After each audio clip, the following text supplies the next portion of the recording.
Hello everyone, welcome to a new another mini blog. তোমরা সবাই কেমন আছো?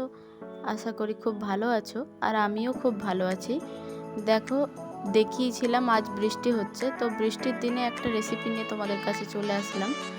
এইটা হলো ছোলার ডাল, আর ছোলার ডালটাকে ভালো করে ধুয়ে নিয়ে 3 ঘন্টা মতন ভিজাতে দিতে হবে। ভেজানোর পর ওর সঙ্গে দিতে হবে আলু কুচি কুচি করে কেটে। আর আলুগুলো ভালো করে কুচি করে নেওয়ার পর দেখতে হবে 3 ঘন্টা পর ডালটা হয়েছে কিনা। তো ডালটা এখানে শিল আর নোড়াতে ভালো করে বেটে নিতে হবে। তোমরা চাইলে মিক্সিতেও পারো করে নিতে। আর দেখো, এখানে আমাদের পেস্ট হয়ে যাওয়ার পর ওই ডালটার সঙ্গে কিছু কুচি করে নেওয়া আলু আর স্বাদ মতো লবণ, আর তারপরে হলুদ গুঁড়ো, লঙ্কা গুঁড়ো, সব কিছু স্বাদ মতো তোমাদের দিয়ে দিও। তার সঙ্গে দিতে হবে আদা পেস্ট আর গরম মশলা, এবং পারলে লিকুইড গরম মশলাও তোমরা দিতে পারো ওর সঙ্গে। আর কিছুটা বেসনও তোমরা অ্যাড করে নিতে পারো। এই রেসিপিটা হলো ডালের বড়া, বেসিক্যালি গ্রাম বাংলাতে হয়ে থাকে।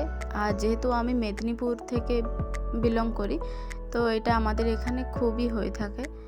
তো তোমরা কারা কারা খেয়ে থেকেছো জানিও কমেন্টে।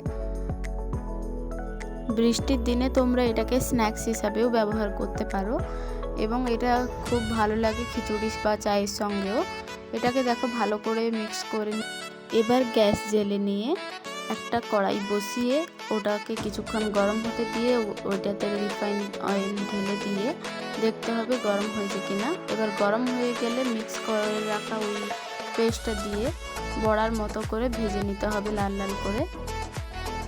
আর দেখো, দিয়ে দিচ্ছি আমি তেলে, তারপরে লাল করে ভেজে তুলে নিয়ে এটাকে এনজয় করো বিকেলের চা ও স্ন্যাক্স হিসাবে। এখানেই ব্লগটা শেষ করলাম। লাইক, শেয়ার, সাবস্ক্রাইব করতে ভুলো না কিন্তু। টাটা।